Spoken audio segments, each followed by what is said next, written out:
वन्दे मातरम्, वन्दे मातरम्, वन्दे मातरम्।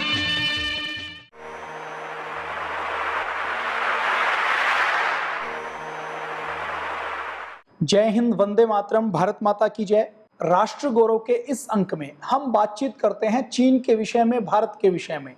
भारत ने आज़ादी जिस रास्ते पर चलकर पाई थी, जिस बहिष्कार का आंदोलन, जिस स्वदेशी की मूवमेंट को, जिस स्वदेशी के आंदोलन की शुरुआत महर्षि दयानंद ने, महर्षि दयानंद के बाद लोकमान्य तिलक ने, वीर सावरकर ने, महात्मा गांधी ने, पंडित राम प्रसाद बिस्मिल जी ने, लाला लाजपत राय जी ने और उसके बाद विनोबा भावे जी ने जिस परंपरा को, जिस आंदोलन को आगे बढ़ाया, उस स्वदेशी के विषय में बात करेंगे। चीन आज भारत के सामने अपने तोप लेकर, अपनी बंदूकें लेकर गलवान घाटी के अंदर लद्दाख के मोर्चे के ऊपर खड़ा हुआ है, हमारी जमीन के ऊपर जबरदस्ती घुसपैठ करने की कोशिश कर रहा है। उस चीन को हम कैसे मुंह तोड़ उत्तर दे सकते हैं? चीन की ताकत कहां से मिलती है? चीन को जो ताकत मिल रही है, वो ताकत चीन के बंदूकों की ताकत, चीन की तोप की ताकत कहां से आती है, उसकी हम बातचीत करेंगे।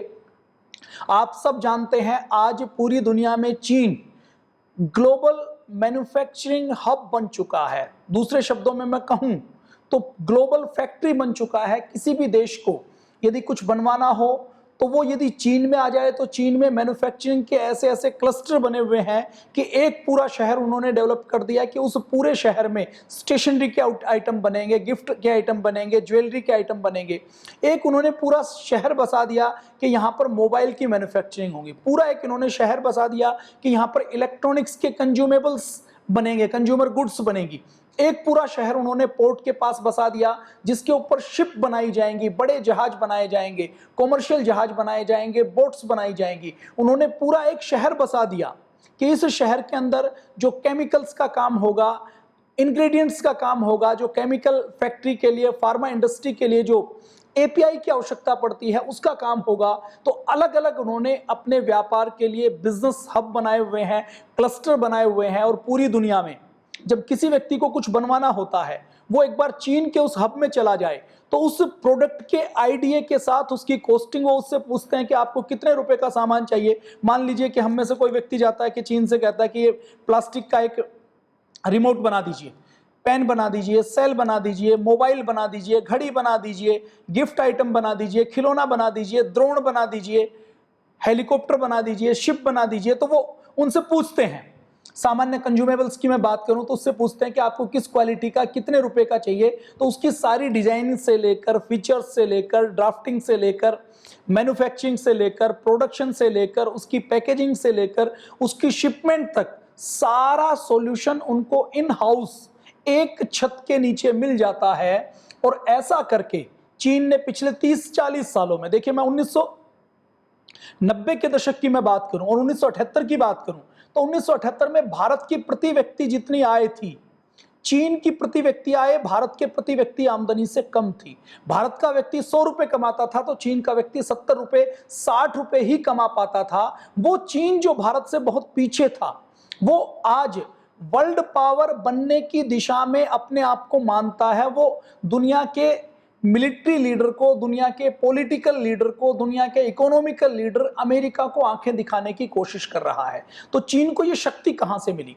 आज यदि मैं बात करूं तो चीन पूरी दुनिया में जितने एयर कंडीशनर बनते हैं उसमें से 80% केवल चाइना बना रहा है। पूरी दुनिया में जितने मोबाइल फोन बनते हैं 70% केवल चाइना बना रहा है। पूरी दुनिया में जितने जूते बनाए जाते हैं उसमें 60% जूते केवल चीन बना रहा है। पूरी दुनिया में जितना सीमेंट का प्रोडक्शन होता है 60% सीमेंट केवल चीन प्रोड्यूस कर रहा है। 70% पूरी दुनिया में जो सोलर सिस्टम लगाए जाते हैं, सोलर पैनल लगाए जाते हैं, सोलर सेल्स लगाए जाते हैं, वो सोलर पैनल, सोलर सिस्टम पूरी दुनिया का 70% चीन बना रहा है। पूरी दुनिया के 200 देशों में सप्लाई कर रहा है। पूरी दुनिया का 50% कोयले का कंजप्शन करने का काम चीन कर रहा है। पूरी दुनिया में 45% चिप बनाने का काम, मदरबोर्ड बनाने का काम, माइक्रो प्रोसेसर बनाने का काम चीन कर रहा है। और चीन किस किस चीज में आगे हैं, आप एक छोटे से एग्जाम्पल से लगा सकते हैं अंदाजा कि पूरी दुनिया में जितने सेब लोग खाते हैं, खाने वाले सेब में हर दूसरा सेब एक साइड 199 देश हैं वो जो सेब का प्रोडक्शन करते हैं, 199 देशों का प्रोडक्शन एक साइड में है, और अकेला चीन पूरी दुनिया का 50% सेब का प्रोडक्शन करने का काम करता है। पूरी दुनिया जो सेब खाती है उसमें हर दूसरे व्यक्ति के पास जो सेब होता है वो जो खाता है वो चीन बनाती है। सेब को लैब फैक्ट्री में नहीं बनाया जाता, लेकिन उसको खेतों में प्रोड्यूस किया जाता है। तो खेती को भी चीन ऐसे कर रहा है, और ऐसे करते करते चीन आज ग्लोबल फैक्ट्री बन चुका है, ग्लोबल मैन्युफैक्चरिंग हाउस बन चुका है। चीन के साथ हमारी लड़ाई केवल बॉर्डर की नहीं है, बिजनेस की लड़ाई है। चीन के साथ हमारी लड़ाई केवल बुलेट की नहीं है, हमारे वॉलेट की लड़ाई है, हमारे पैसे की लड़ाई है, हमारे पर्स की लड़ाई है। चीन पूरी दुनिया को सब कुछ एक्सपोर्ट करता है, लेकिन अपने देश में यदि हम बात करें तो गूगल जो दुनिया के 199 देशों में चलता है, चीन के अंदर गूगल अलाउड नहीं है। चीन ने अपना सर्च इंजन बनाया हुआ है, चीन ने अपनी जीमेल सर्विस बनाई हुई है, जीमेल वहां पर अलाउड नहीं है, फेसबुक वहां पर अलाउड नहीं है। रेन रेन के नाम से अपनी फेसबुक चीन ने खुद बनाई हुई है। चीन के यहां गूगल का ब्राउजिंग अलाउड नहीं है, यूसी ब्राउजर के नाम से उसने खुद का ब्राउजर बनाया हुआ है। सर्च इंजन गूगल ने अपना बायडू के नाम से बनाया हुआ है। अमेजन जो पूरी दुनिया में व्यापार फैलाती है, भारत की भी कुछ कंपनियों को अमेरिकी कंपनी अमेजन ने टेक ओवर किया था, वो अमेजन भी चाइना के अंदर अलाउड नहीं है। चाइना में अलीबाबा के नाम से अपनी शॉपिंग का सिस्टम बनाया हुआ है, डिस्ट्रीब्यूशन का सिस्टम बनाया हुआ है। टिकटॉक, चीन में ऐसी टिकटॉक नहीं चलती जैसे लोग भारत में चलाते रहते हैं। चीन में टिकटॉक के ऊपर पाबंदी है। टिकटॉक का वो वर्जन चलता है जो चीन में देशभक्ति की भावना को बढ़ाता है, जो चीन में लोगों को निकम्मा निठल्ला नहीं बनाता। जो चीन में लोग टिकटॉक का भी प्रयोग करते हैं, तो टिकटॉक का वो वर्जन चलता है जिसमें लोग टिकटॉक से ट्रेनिंग लेते हैं, स्किल डेवलपमेंट करते हैं, टिकटॉक से एजुकेशन लेते हैं। टिकटॉक के माध्यम से कोई किसान है तो वो अपनी फसल बेचने का काम करता है। चीन के अंदर ट्विटर अलाउड नहीं है। ट्विटर चीन ने अपना खुद का अलग से बनाया हुआ है, वाइबो के नाम से। चीन का अपना सोशल मीडिया का ट्विटर जैसा, ट्विटर की डुप्लीकेट कॉपी जैसा प्लेटफॉर्म है, वो वहां पर प्रयोग किया जाता है। तो दूसरे शब्दों में यदि कहा जाए तो चीन का व्हाट्सएप अपना अलग है, ट्विटर अलग है, जीमेल अलग है, यूट्यूब, ये जो आप और हम देखते हैं, ये यूट्यूब भी चीन में अलाउड नहीं है। चीन ने अपनी यूट्यूब अलग से बनाई हुई है। तो ऐसा चीन करता है, और चीन ऐसा करते करते आज पूरी दुनिया की एक वैश्विक ताकत बन रहा है। पूरी दुनिया में यद्यपि सीमा विवाद की बात करें तो 20 देशों के साथ चीन की सीमाएं लगती हैं, कुछ देशों के साथ उनके धरती की सीमाएं लगती हैं, बॉर्डर लगते हैं, उनकी जमीन के बॉर्डर लगते हैं, और कुछ देशों के साथ उनके समुद्र के बॉर्डर लगते हैं। आज एक भी देश ऐसा नहीं है जिसके साथ चीन का बॉर्डर का विवाद ना हो। तिब्बत को वो खा चुका है। नेपाल की भी अभी कुछ गांवों की जमीन हड़पने का काम चाइना द्वारा किया गया है, ऐसी मीडिया के अंदर खबरें आ रही हैं। इसके साथ साथ अरुणाचल प्रदेश के ऊपर अपना कब्जा वो दिखाता है। बहुत से देशों को उसने डेट ट्रैप के नाम पर, चेक डिप्लोमेसी के नाम पर दबाया हुआ है, उनके ऊपर कब्जा किया हुआ है। वन बेल्ट वन रोड के नाम से एक नया सिल्क रूट चीन डेवलप कर रहा है कि ये हमारा ऐसा इकोनॉमिकल कॉरिडोर होगा जिसके माध्यम से पूरी दुनिया को कुछ भी खरीदना हो तो वो हमसे लेंगे। किस कदर हमारी जिंदगी में चीन समाया हुआ है। चीन ने किस प्रकार से हमारे घर के अंदर, हमारी रसोई घर तक, हमारे पूजा घर तक, हमारे टॉयलेट तक, हमारे बाथरूम तक, हमारे सुबह उठने से लेकर रात को सोने तक कैसे घुसपैठ की हुई है। राष्ट्र गौरव के इन 2-3 अंकों में हम इसके बारे में चर्चा करने वाले हैं। कुछ चीजों की मैंने चर्चा की कि ग्लोबल मैन्युफैक्चरिंग हाउस में चीन क्या क्या बनाता है। अब यदि मैं आगे बातचीत करूं तो सुबह जब हम उठते हैं और उठते ही जिस फोन में अलार्म बजता है, जिसको हम स्नूज करते हैं या उसको हम डिसकंटिन्यू करते हैं, अलार्म को बंद करते हैं, वो फोन चाइना का बनाता है। भारत के अंदर जितने फोन हैं उसमें 72% फोन चाइना के बनाए हुए हैं। हम उसके बाद जैसे ही बेड से नीचे उतरते हैं और नीचे उतरते हुए जिस मैट्रेस के ऊपर कदम रखते हैं वो मैट्रेस चीन का बनाया हुआ है। रात को हम जिस डाइनिंग टेबल के ऊपर बैठकर डिनर करते हैं वो डिनर सेट, वो फर्नीचर, वो सब चीन बना रहा है।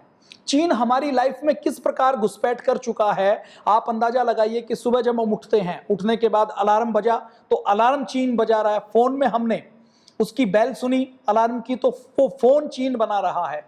हमने पहला कदम बढ़ाया, मैट्रेस चीन बना रहा है, सप्लाई कर रहा है। हर घर में नहीं है, लेकिन कमोबेश यदि बात की जाए तो चीन हमारे भारतीयों के इस हिस्से में किसी किसी सेक्टर में वो 20% है, कहीं 50% है, कहीं 70% है, कहीं 90% है। ऐसा चीन घुसा हुआ है। अब आप कहेंगे कि इन बातों को करने से क्या लाभ है? इन बातों से को करने का लाभ यह है कि सबसे पहले तो हमें पहचान करनी है कि ऐसे कौन कौन से आइटम हैं जो चीन के आइटम हैं, जो चीन बना रहा है।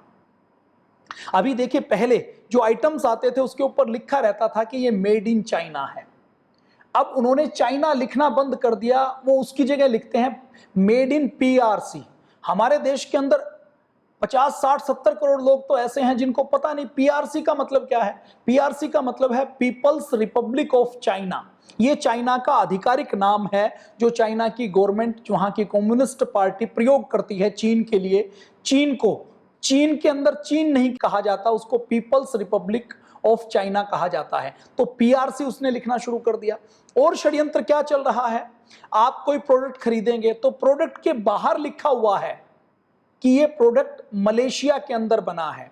आप पेन ड्राइव प्रयोग करते हैं, सैंडिक्स का पेन ड्राइव आपने प्रयोग किया होगा, उसके बाहर आप स्क्रीन के ऊपर देख सकते हैं, उसके बाहर ये लिखा रहता है कि ये जो प्रोडक्ट है, ये जो पेन ड्राइव है, ये मलेशिया का बना हुआ है। आप उसका कवर खोलते हैं और कवर खोलने के बाद आप देखते हैं कि उस पेन ड्राइव का बाहरी कवर केवल मलेशिया में बना है। उसके अंदर की जो चिप है, उसका जो मेमोरी कार्ड है, उसकी जो प्रोसेसिंग का जो सर्किट बना हुआ है, वो चाइना का बना हुआ है। अंदर वाली चिप के ऊपर साफ साफ लिखा हुआ है कि ये मेड इन चाइना है।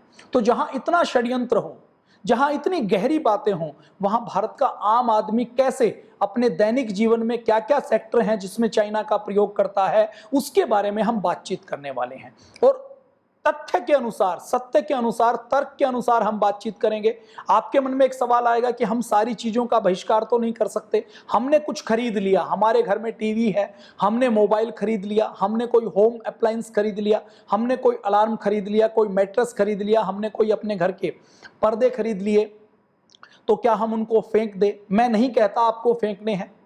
मैं ये भी नहीं कहता कि कोई टेक्निकल ऐसा आइटम जो किसी और विकल्प का उपलब्ध नहीं है तो वो आपको चाइना का बिल्कुल खरीदना नहीं है। मैं ये कहता हूं कि पहली बात तो आपको जानकारी हो कि ये प्रोडक्ट चीन का है, ये दुश्मन देश का है। दूसरी बात, फिर हम उसको खरीदें तो विवेक के अनुसार, जहां आवश्यकता है, और एक सवाल अपने आप से पूछ के खरीदें कि क्या इसके बिना मेरा काम चल सकता है।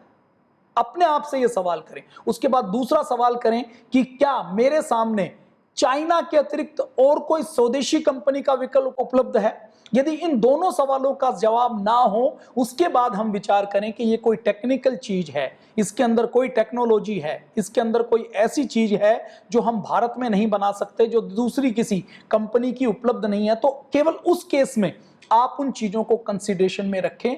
बाकी विकल्प हैं तो आप दूसरे विकल्पों के ऊपर विचार करें। ये आज के एपिसोड का मुख्य उद्देश्य है। इस एपिसोड में हम डिस्कस करेंगे कि हमारे दैनिक जीवन में कहां कहां चीन घुसा हुआ है। हमने बेड से उतरकर हम बाथरूम में गए, बाथरूम में जाकर हमने जो हमारा ब्रश का होल्डर है, जहां टूथपेस्ट रखते हैं, जहां हम ब्रश रखते हैं, उस होल्डर्स में हम देखेंगे तो वो चाइना का बना हुआ है। हम शावर लेने के लिए गए तो शावर कैप हमने पहनी, वो चाइना सप्लाई करता है। हमारे बाथरूम के अंदर जो फिटिंग्स लगाई जाती हैं, उस फिटिंग्स में एक हिस्सा ऐसा है जो चाइना सप्लाई करता है। हम टॉयलेट के ऊपर बैठते हैं तो सिरेमिक के फील्ड में, टाइल्स लगाने के फील्ड में, बाथरूम की टॉयलेट पोर्ट से लेकर ये चाइना सप्लाई करने का काम कर रहा है। हम वहां से बाहर निकले, रसोई घर में आए, इलेक्ट्रिकल केटल में हमने गर्म पानी किया, वो इलेक्ट्रिकल केटल सप्लाई करने का काम चाइना कर रहा है। इलेक्ट्रिकल केटल के बाद हमने नाश्ता किया, नाश्ता करते हुए हमने सॉस का प्रयोग किया। तो जो सॉस हम विदेशी कंपनियों की प्रयोग करते हैं, मैं पतंजलि की बात नहीं करता, पतंजलि 100% भारत के किसानों से खरीदती है, लेकिन विदेशी कंपनियों की बात की जाए तो वो जो टमाटर की सॉस बनती है, भारत में किसानों को टमाटर सड़क के ऊपर फेंकना पड़ता है। लेकिन आपको जानकर आश्चर्य होगा कि भारत के अंदर जो टमाटर की चटनी बोतल बंद बनती है, उस टमाटर की चटनी का जो रॉ मटेरियल है, टमाटर की चटनी का जो रॉ सॉस है, जिसको प्रोसेस करके सॉस बनाई जाती है, वो मटेरियल सप्लाई करने का काम भी चीन करता है। आप फर्नीचर का प्रयोग किया, फर्नीचर चीन सप्लाई कर रहा है। आप तैयार होकर घर से बाहर निकले, आपने अपना बैग उठाया, वो बैग भारत में बना है, लेकिन उसके अंदर भी आप देखेंगे तो उसकी जिप चाइना से आई है, उसका जो हैंगर है वो हैंगर चाइना से आया है। आपने जो लैपटॉप उठाया वो लैपटॉप चाइना का बना हुआ हो सकता है। आप उतरकर गाड़ी के पास गए, गाड़ी का हैंडल आपने खोला तो गाड़ी के हैंडल में जो खिड़की है वो चाइना की बनी हुई हो सकती है, हैंडल चाइना का बना हो सकता है। आप स्टीयरिंग के ऊपर बैठे तो वो स्टीयरिंग और स्टीयरिंग का सिस्टम वो China auto parts component supply करने का काम करती है। आपने अपने स्टीरियो का बटन दबाया गाड़ी में बैठते हुए, तो बटन दबाया तो वो स्टीरियो, वो साउंड सिस्टम, वो ऑडियो वीडियो सिस्टम चाइना का सप्लाई किया हुआ हो सकता है।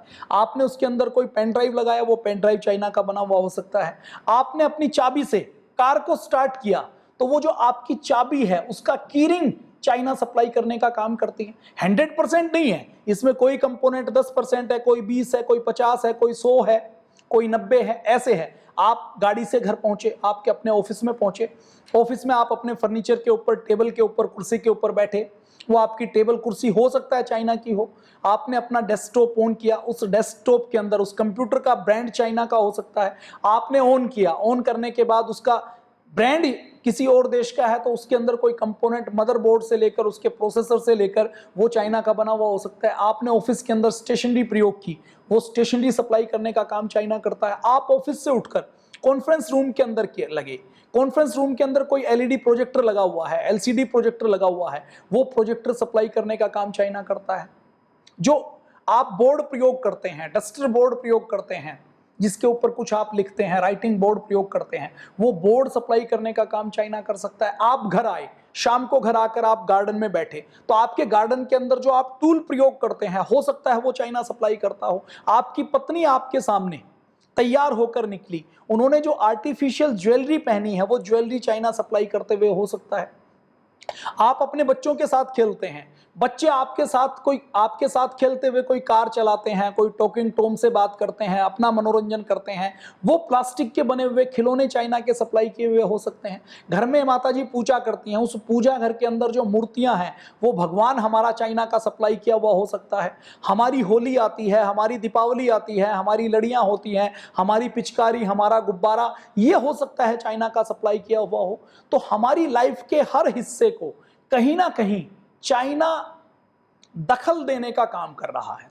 और अधिकतर हिस्से वो हैं जिनके बारे में हमें जानकारी नहीं है कि ये चीन कर रहा है, इनको कैसे हम रोक सकते हैं, कैसे इसके ऊपर हम प्रतिबंध लगा सकते हैं। आज यदि मैं बात करूं तो भारत चीन से 7 लाख करोड़, लगभग 5.5 लाख करोड़ रुपए का इंपोर्ट करता है, मतलब चीन से सामान खरीदता है। मतलब 5.5 लाख करोड़ रुपए हर साल हम चीन के बैंकों के अंदर चीन की जेब में डालते हैं, बदले में चीन हमें कुछ सामान देता है। इसके बदले में चीन हमसे कितना खरीदता है, इसके बदले की बात करें तो इसके बदले में चीन हमसे लगभग 1,37,000 करोड़ रुपए का, लगभग 1.25 लाख करोड़ रुपए का सामान खरीदता है। 5.5 का हमने खरीदा, 1.25 लाख का हमने उसको बेचा, तो नेट यदि हम घाटे की बात करें तो 4.25 लाख करोड़ रुपए का घाटा हर साल हमें चीन से होता है। चीन हमसे खरीदता कम है, हमें बेचता ज्यादा है। और उसमें भी दूसरी बात क्या है, चीन जो हमसे खरीदता है वो क्या खरीदता है, वो रॉ मटेरियल खरीदता है। हमसे नेचुरल जेम्स खरीदेगा, हमसे कॉटन खरीदेगा, हमसे एल्यूमिनियम का ओर खरीदेगा, आयरन का ओर खरीदेगा, कार्बनिक रसायन खरीदेगा, मछली खरीदेगा, जो आयरन ओर है, अलग अलग मेटल्स के ओर हैं वो खरीदेगा, स्लैग खरीदेगा, ऐश खरीदेगा, खनिज तेल खरीदेगा, फ्यूल खरीदेगा, प्लास्टिक का रॉ मटेरियल खरीदेगा, इलेक्ट्रॉनिक्स के सामान का कुछ ऐसा मटेरियल खरीदेगा जिसके अंदर वो वैल्यू एडिशन करके फिर उसको बेचता है। इसको अगर सरल भाषा में आप समझना चाहें तो ऐसे समझ सकते हैं कि गांव के किसी किसान ने कपास पैदा की, उसने कपास लेकर किसी पास के शहर वाले किसी व्यापारी को बेच दी। उस शहर वाले व्यापारी ने उस कपास को लेकर उसका बिनोला अलग किया, बिनोले को अलग से बेचा, बिनोले का तेल अलग से बेचा, उसकी खल अलग से बेची, और ये बेचने के बाद जो रुई आई उस रुई को पैक करके उसकी बत्ती बनाकर बेची। ये तो बहुत सिंपल फार्मूला हुआ। उसने उस रुई को प्रोसेस किया, मेडिकल स्टोर के ऊपर उस रुई को मेडिकल बैंडेज के नाम से उसने बेच दिया। उसने और इसके अंदर किया, उसने उस रुई का धागा बनाया, धागे से कपड़ा बनाया, कपड़े को डिजाइनर किया, और वही 1 किलो रुई एक शर्ट के रूप में हो सकता है 2,000 रुपए में बेच दे। एक पैंट उसने बनाई, उस पैंट के रूप में वो उसको 5,000 रुपए में बेच सकता है। तो हमारे किसान की 70 रुपए की रुई उसने खरीदी। अब किसान से वो 70 रुपए का खरीद रहा है, लेकिन उसको प्रोसेस करके उसके अंदर 100 रुपए 150 रुपए का एडिशन करके उसकी कॉस्ट 200 रुपए उसको पड़ी। तो उस 200 रुपए के वो कितना लेता है, वो 2,000 रुपए भी ले सकता है, 1,500 रुपए भी ले सकता है। तो चीन जो हमसे खरीदता है वो हमारे फायदे वाली चीजें कम खरीदता है, लेकिन बदले में हमें जो बेचता है वो क्या बेचता है। हमारे यहां से चीन मान लीजिए 10,000 रुपए का एल्यूमिनियम का या आयरन का और खरीदेगा, तो उस 10,000 रुपए में वो और खरीदेगा तो वो कई टन में खरीदेगा, कई क्विंटल में खरीदेगा। लेकिन उसके बदले में यदि वो हमें केवल एक मोबाइल बेचता है तो उस मोबाइल का वजन कितना है, उस मोबाइल का वजन 100 ग्राम है, 150 ग्राम है, 200 ग्राम है। मतलब उसी मटेरियल को प्रोसेस करके उसने उस मटेरियल में कुछ और चीजें जोड़कर, अपनी तकनीक जोड़कर, अपना इंफ्रास्ट्रक्चर जोड़कर, अपनी रिसर्च जोड़कर, अपने यहाँ की पॉलिसी के अंदर उसके अंदर उसको एक प्रोडक्ट के रूप में, उसको रॉ मटेरियल से फिनिश प्रोडक्ट के रूप में बेचकर उसने उसी पैसे को 10 रुपए हमें दिए और 10 रुपए के उसने 1,000 रुपए बना लिए, 100 रुपए बना लिए। तो ये करने का काम चीन कर रहा है। तो हर साल हमें 4.25 लाख करोड़ रुपए का घाटा चीन से होता है। अब यही जो 4.25 लाख करोड़ रुपए है, ये चीन की ताकत है, चीन के सैनिकों की ताकत है। देखिए चीन के सैनिक पिद्दी पिद्दी से होते हैं, उनके अंदर कोई बहुत ज्यादा ताकत नहीं होती। चीन के सैनिक मानसिक तौर पर डिस्टर्ब हैं। चीन के सैनिक, देखिए चीन के अंदर क्या रहा है, चीन के अंदर वन चाइल्ड पॉलिसी रही है। अब ये जो वन चाइल्ड पॉलिसी है, घर के अंदर बच्चा कोई जन्म लिया, माता पिता दोनों काम करते हैं, दोनों के पास समय नहीं है बच्चे को देखने के लिए। बच्चा या तो टीवी देखता है या मोबाइल देखता है। मोबाइल और टीवी देखते देखते उसको डिप्रेशन हो जाता है, उसको एंजाइटी हो जाता है। जब वो बड़ा होता है तो उसका कोई भाई नहीं, उसका कोई बहन नहीं, उसको कोऑपरेशन क्या होता है, उसको खेल क्या होता है, हंसी मजाक क्या होता है, परिवार क्या होता है, उसकी कोई जानकारी नहीं है। और उसके अंदर, क्योंकि चाइना के अंदर कोई डेमोक्रेसी नाम की चीज नहीं है, चाइना के अंदर कोई न्याय व्यवस्था नहीं है, चाइना के अंदर कोई ह्यूमन राइट नहीं है, तो वहां के लोग अपनी इच्छा से चीन की फौज में भर्ती नहीं होते। वहां जबरदस्ती लोगों को फौज में भर्ती किया जाता है। तो एक तो चाइनीज लोगों की हाइट बहुत कम है, दूसरा चीन ने पिछले 30-40 सालों से कोई युद्ध नहीं लड़ा, चौथा चीन के अंदर हम पढ़ते होंगे कि दुनिया का एक बहुत बड़ा आश्चर्य हुआ है। क्या हुआ है कि चीन ने बहुत बड़ी दीवार बनाई है। अब दीवार बनाने का काम कौन करेगा, वही करेगा जो डरपोक होगा, जिसके ऊपर आक्रमण होते होंगे और आक्रमणों से जो डरता रहा होगा। तो चीन की पिटाई होती रही है, इतिहास में खूब हुई है, हर साल हुई है। मंगोल आते रहे, जापानी आते रहे, अंग्रेज आते रहे, बार बार उनके ऊपर हमला होता रहा। तो उस हमले से बचने के लिए उन्होंने दीवार बनाई। तो वो जो दीवार है वो उनके गौरव का प्रतीक नहीं है, उनके भय का प्रतीक है। तो चाइनीज आर्मी के अंदर इतनी ताकत नहीं है, चाइनीज सिपाहियों के अंदर इतनी ताकत नहीं है कि वो भारत की टक्कर ले सकें, भारत को टक्कर दे सकें। गलवान घाटी के अंदर भी जो झगड़ा हुआ उसमें बिना हथियारों के नियम है कि पास में जाना है। उस बिना हथियारों के जाने में हमारी फौज के जो सिपाही थे वो 60-70 सिपाही थे, उनकी ओर से 300 सिपाही थे। लेकिन हमारे 60-70 सिपाही ने भी उनके 300 सिपाहियों में अपनों से डबल मारा। हमारे प्रधानमंत्री मोदी जी ने कहा ना कि हमारे सिपाहियों ने मरते मरते भी उनको मारा है। तो जो हमारे यहाँ कैजुअल्टी हुई, शहादत हुई, जिन सैनिकों ने बलिदान दिया, उनसे डबल उन्होंने अपने दुश्मन सैनिकों की जान लेने का काम किया। तो चीन के पास जो ताकत है वो चीन की सेना की मोरल ताकत नहीं है, चीन की सेना के पास मसल्स ताकत नहीं है, चीन की सेना के पास अपने मनोबल की ताकत नहीं है। चीन के पास जो ताकत है वो यही 4.25 लाख करोड़ रुपए जो हमसे लूट कर जाता है, वो उसकी ताकत है। उस ताकत से वो हथियार खरीदता है, उस ताकत से वो बंदूकें बनाता है, उस ताकत से वो ड्रोन बनाता है, उस ताकत से वो मिसाइल सिस्टम बनाता है, उस ताकत से वो न्यूक्लियर टेस्ट करता है, और उसी ताकत के बल पर वो भारत को आंखें दिखाने का काम करता है। पाकिस्तान के अंदर हम बात करें तो पाकिस्तान को भी पैसा देने का, धन देने का काम चीन करता है। चीन जो हमसे कमाता है वो पैसा पहले पाकिस्तान की सरकार को देता है, पाकिस्तान की सरकार उस पैसे को पाकिस्तान के रक्षा बजट में पाकिस्तान की मिलिट्री को देती है, पाकिस्तान की मिलिट्री से वो पैसा पाकिस्तान की आईएसआई को जाता है, पाकिस्तान की आईएसआई से वो पैसा पाकिस्तान के अंदर जो आतंकवादी कैंप चल रहे हैं उनके पास जाता है, और उनको हथियार के रूप में मिलकर वो भारत को डिस्टर्ब करने की, भारत को तोड़ने का काम करते हैं। तो हमें ये जानकारी होनी चाहिए कि हमारे दुश्मन को खाना कहाँ से मिल रहा है, खुराक कहाँ से मिल रही है, ताकत कहाँ से मिल रही है। किसी पेड़ को काटना है तो पेड़ की टहनी काटने से वो पेड़ खत्म नहीं होगा। हमें ये देखना पड़ेगा कि उस पेड़ की टहनी को, उसके तने को ताकत कहाँ से मिलती है, तो उसकी जड़ को काटना पड़ेगा। और जड़ को काटने का काम है ये स्वदेशी का अभियान, ये स्वावलंबन का अभियान, ये भारत स्वाभिमान का अभियान। तो राष्ट्र गौरव के इन 2-3 अंकों में हम चर्चा करने वाले हैं कि चीन और भारत के व्यापार के संबंध क्या हैं, चीन भारत को कैसे दबाता है, भारत को दादागिरी कैसे दिखाता है, और हम अपने दैनिक जीवन में क्या क्या चीजें चाइनीज हैं उनको पहचान कर हम चीन को मुंह तोड़ उत्तर दे सकते हैं। शेष बातें हम करेंगे कल के अंक में।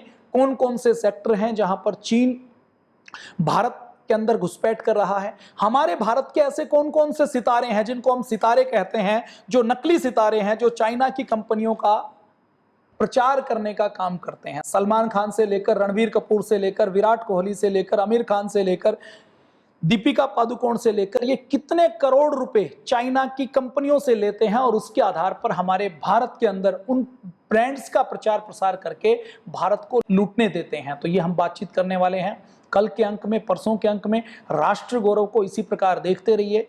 राष्ट्र गौरव प्रतिदिन शाम को 7:30 बजे वैदिक चैनल के ऊपर बुधवार से लेकर रविवार तक आता है। और इसी कार्यक्रम को, इसके बहुत से एपिसोड पहले भी हैं, उनको आप आस्था ऐप डाउनलोड करके उसके ऊपर देख सकते हैं। भारत स्वाभिमान का यूट्यूब चैनल है, उसको आप ज्वाइन कर सकते हैं। तो पहले के सारे एपिसोड आप भारत स्वाभिमान के यूट्यूब चैनल के ऊपर भी देख सकते हैं। तो आज के लिए इतना ही, कल हम फिर मिलेंगे राष्ट्र गौरव के अगले अंक में। जय हिंद, वंदे मातरम, भारत माता की जय।